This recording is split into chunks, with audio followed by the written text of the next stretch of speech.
আমার কমলা লেবু গাছটা প্রায় 2 বছরের পুরনো। বেশ কিছু কমলা লেবু গতবার হয়েছিল, আবার নতুন নতুন হচ্ছে। পাকলে একদম সুন্দর কমলা কালারটাও আসে, কিন্তু এর সমস্যা হচ্ছে লেবুগুলো প্রচণ্ড পরিমাণে টক। মানে যে পরিমাণে আশা করেছিলাম যে একটু মিষ্টি হবে, কিন্তু না, হয়নি, একদমই মিষ্টি হয়নি। জাস্ট দেখার মতো, খাওয়া যায় না, ওই শরবত করে খাওয়ার মতো লেবু। আর এর পাশে দেখছেন এটা এবছরের পাতিলেবু গাছ আমার লাগানো, নতুন গাছ লাগানো। এই কিছু কিছু ফুল আসছে, অল্প ফুলই হবে, আমি খুব বেশি ফল রাখবো না, কারণ নতুন গাছে বেশি ফল রাখা ঠিক না। তো এটা আপাততই, এটা আমার সেই গন্ধরাজ লেবু, আজ 3 বছর ধরে টুকটাক ভালোই ফল দিচ্ছে। বড় ফলগুলো পেড়ে দেওয়া হয়েছে যেটা ডালে, এগুলো সব ফুল এসছে নতুন করে। এবার মনে করছি বেশ কিছু ফল আবার পাবো। আর এইটা হচ্ছে আমার সেই একদম 2 বছরের পুরনো গাছ।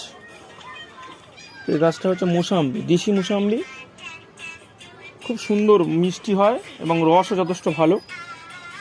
আবার নতুন করে এই ডালগুলো দেখছেন ফুল আসছে, নতুন করে আবার ফুল আসছে, এগুলো মানে আবার ফল ধরবে। এই সময় পাতা কমে যায়, কারণ এই সময় পাতা পড়ে যায় এবং ডালে প্রচুর পরিমাণে ফুল আসে। আর তার পাশেই আছে আমার জাম্বুরা গাছটা। জাম্বুরা বলতে আমরা যেগুলোকে বাতাবি লেবু বলি, সেই লেবু।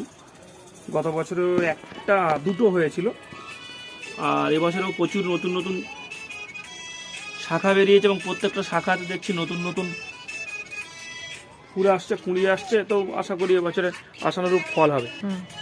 এটা হচ্ছে আমার মালটা গাছ। এই মালটা গাছটায় পোকা এসেছিল, আমি ওষুধে স্প্রে করেছি। গতবারে প্রায় 5খানা মালটা হয়েছিল, খুবই মিষ্টি। আর এবছরে পোকার জন্য এখনও যে পরিমাণে ফুল আসার কথা, ফুলের দেখা এখনও পাওয়া যায়নি। আশা করি এবার আস্তে আস্তে সুস্থ হয়ে যাবে গাছটা, ফুল তো হবেই তারপরেই। মোটামুটি ঠিকই আছে। দেশি পাতিলেবু গাছ, এটা আমার একদম দেশি পাতিলেবু গাছ। প্রচুর পরিমাণে ফল দেয়, আপনারা দেখতে পাচ্ছেন প্রচুর পরিমাণে ফুল এসছে এবং কুঁড়িও আসছে ফুলের।